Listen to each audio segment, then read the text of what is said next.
On the day that a student shot two deans at East High School last year, then Mayor Hancock said, and we have since reported, that that student, the suspect, the shooter, was being patted down for weapons each day.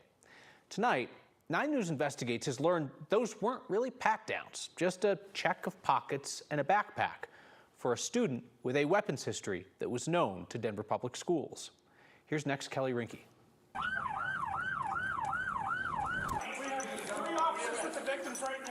Very quickly, East High staff knew who pulled the trigger.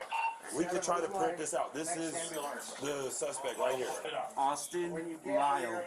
After Austin Lyle shot 2 deans during a weapons search last year, parents asked why and how. An interview with the school's assistant principal with police weeks later makes that even more clear. They right away told us that he had been expelled.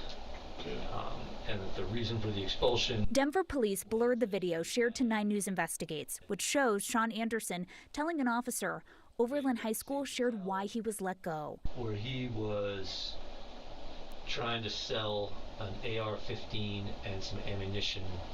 East High knew why Cherry Creek School District expelled Lyle. After that expulsion in 2021, the boy tried to enroll at East. Gun history or not, district leaders said the school had to take him.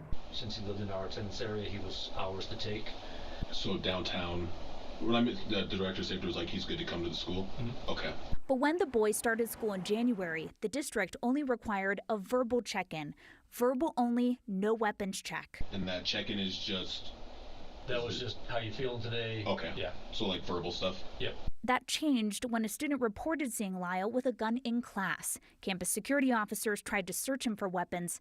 It didn't work. So he turned around, opened the door, and walked out. It's why officers went to the apartment of the boy's father to see if a gun is there. You don't have to let us check your house for weapons. The boy's father said no to a voluntary search. No, he don't have nothing of the sort. Cool.